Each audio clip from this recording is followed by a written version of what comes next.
Salut, moi, c'est April. Je vais vous raconter mon premier amour, qui est maintenant un grand sujet tabou dans ma famille. Tout a commencé il y a quelques mois, et disons que je suis déçue, choquée et frustrée, et que ça va me suivre toute la vie. J'ai l'impression de l'aimer encore, et je me déteste profondément pour ça. Jackson a emménagé dans notre ville il y a 6 mois. Il est né ici en fait, mais quand sa mère est décédée d'un accident de voiture il y a plusieurs années, le père de Jackson a décidé de prendre un nouveau départ dans une autre ville. Ils ont parcouru presque tout le pays et le travail de son père les a finalement ramenés ici. Quoi qu'il en soit, peu de temps après, il a commencé à fréquenter notre école et nous sommes devenus amis. Puis nous avons tous les deux admis que nous étions attirés l'un par l'autre sur le plan sentimental et nous avons décidé de commencer à sortir ensemble. Jackson est cool, tu sais, il conduit une moto, il est vraiment mystérieux et doté d'une grande sagesse. Je veux dire, il n'y avait quasiment aucune chance que je ne tombe pas amoureuse de lui. Un jour, il a eu l'idée d'aller dans sa maison de famille au bord du lac et d'y passer tout le week-end. Nous ne sortions pas ensemble depuis si longtemps et mes parents ne se doutaient pas qu'il avait une moto, sinon ils ne m'auraient même pas laissé lui parler. Enfin, tu sais les parents quoi. C'est pourquoi je leur ai menti et leur ai dit que j'allais passer le week-end dans la maison de campagne de mon amie Angelica. Je ne me sentais pas bien d'avoir menti à mes parents. Et j'avais un sentiment un peu désagréable à l'intérieur de moi, même si j'étais toute excitée à l'idée de passer 2 jours avec mon amoureux. Ce sentiment désagréable et préoccupant a commencé à croître peu après que Jackson et moi soyons partis pour notre voyage top secret. Au début, nous avons crevé un pneu. Puis, pendant que Jackson essayait de le changer, un énorme camion est passé par là et nous a recouverts d'eau et de boue. Je pensais qu'on avait une autre dose d'ennui. Mais comme on dit, jamais 203. Alors, quand nous sommes finalement arrivés à la maison du lac, sale et épuisé, il s'est avéré que Jackson avait pris le mauvais jeu de clés. Nous n'avions pas d'autre choix que d'entrer par effraction dans la maison et de forcer la serrure. Quelques heures plus tard, après nous être enfin changés et après avoir dégusté un bon dîner, Jackson et moi étions assis près de la cheminée et on feuilletait un vieil album de famille. Il me parlait de sa mère, me montrait ses photos et j'avais l'impression que même s'il se souvenait à peine d'elle, elle lui manquait beaucoup.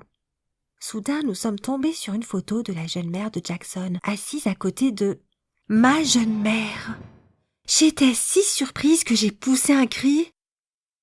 Jackson, par contre, ne reconnaissait pas la femme à côté de sa mère. Mais quand je lui ai révélé de qui il s'agissait réellement, il a halluciné.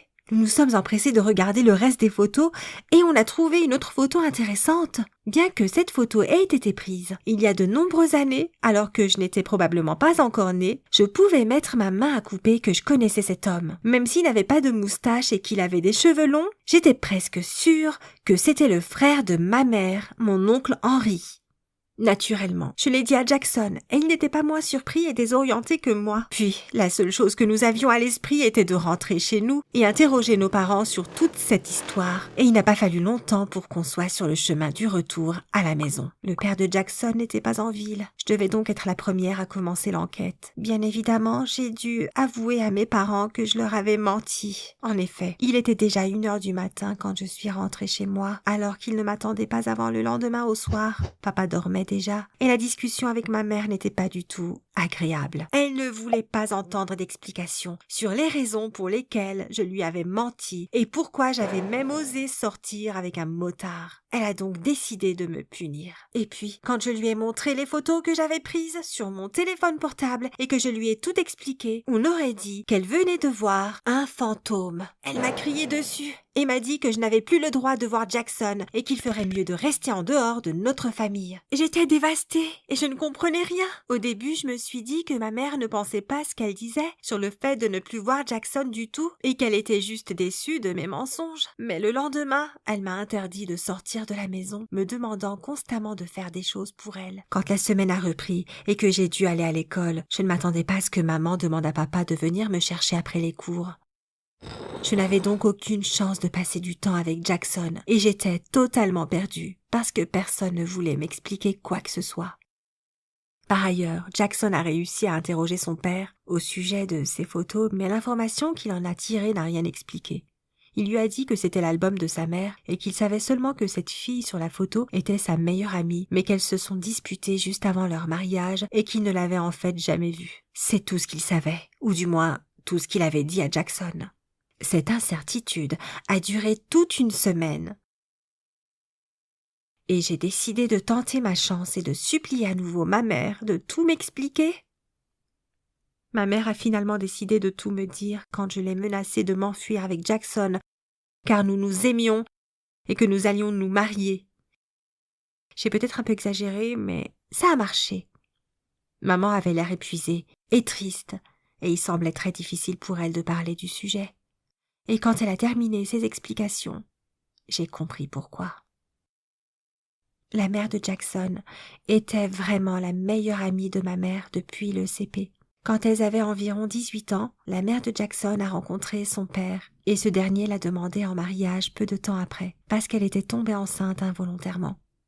Mais quelques jours avant le mariage, ma mère a accidentellement vu son frère, donc mon oncle, avec la mère de Jackson. Il s'est avéré que les deux avaient une liaison et qu'elle était en fait enceinte de lui. Mais le truc, c'est que mon oncle était déjà marié. Il est évident que ma mère ne voulait pas que l'histoire s'ébruite et elle a dû promettre de garder le secret. Mais cela a créé un fossé entre elles et elles ne pouvaient plus être amies. Cela fait maintenant 2 semaines que je sais que mon petit ami est en fait mon cousin. Maman m'a demandé de ne pas révéler ce secret à Jackson, parce qu'après tant d'années, personne ne sait ce qui pourrait arriver et trop de gens pourraient être impliqués et blessés. Je lui ai promis que je ne le dirais à personne, mais c'est vraiment dur de garder le silence. Même si j'ai vraiment l'impression d'être tombée amoureuse de lui, il n'y a aucune chance pour que nous soyons ensemble, et nous ne le serons jamais. Vivre avec ça et ne pas savoir quoi faire est une véritable torture. J'espère seulement qu'un jour, j'arrêterai de penser à Jackson en permanence, mais je sais que je ne pourrai jamais l'oublier. Es-tu déjà tombé amoureux de quelqu'un qui ne te convenait pas du tout ? Parle-moi de tes expériences et de tes réflexions à ce sujet dans les commentaires sous cette vidéo et n'hésite pas à la partager avec tes amis pour qu'ils sachent combien la vie peut être cruelle.